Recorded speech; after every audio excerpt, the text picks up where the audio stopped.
attraction, even sexual attraction, submission is very sexy.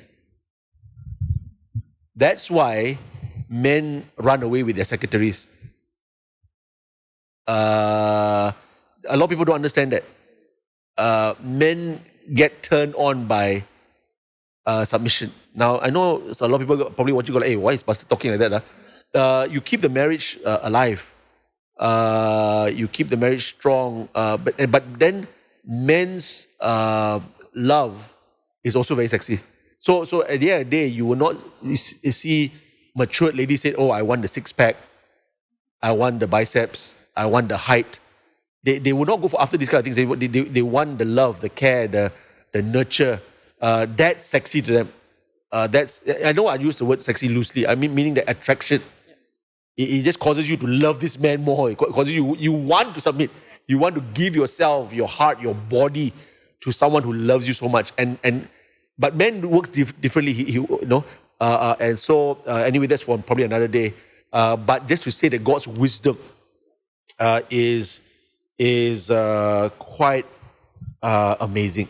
And if we would just follow His way, even though it sounds so stupid in the eyes of the world, it is not stupid. It is powerful.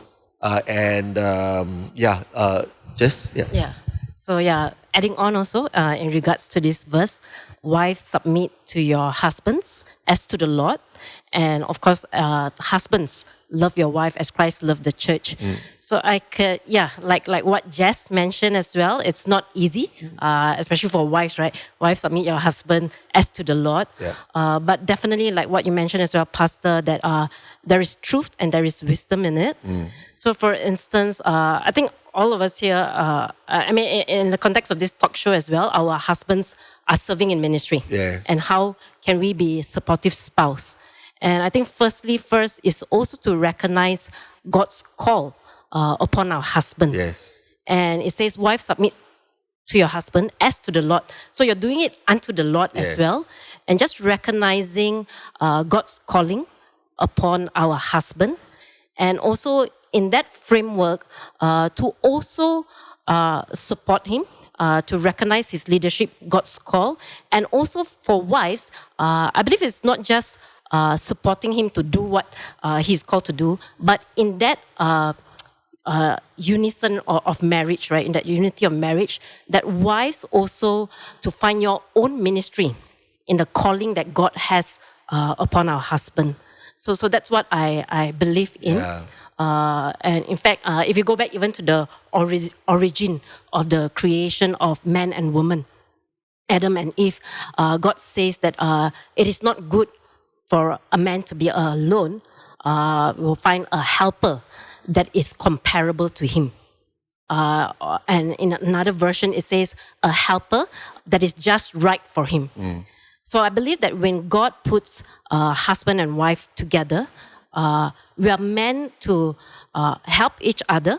It's comparable, and the helper is just right for this man. So in the context, some of us actually most of us here, our husbands are called to be church plant coordinators, right?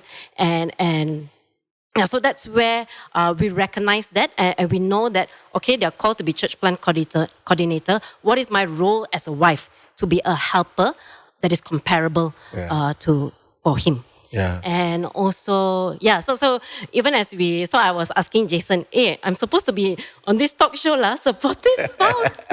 So am I supportive? So I have to ask the husband, right? So my husband also quite clever to talk one, right? So it's like, then he was like, he was reflecting, then he was like, actually, I don't really see you as a support. I see you as a partner. So I was like, oh, okay, quite clever to talk. But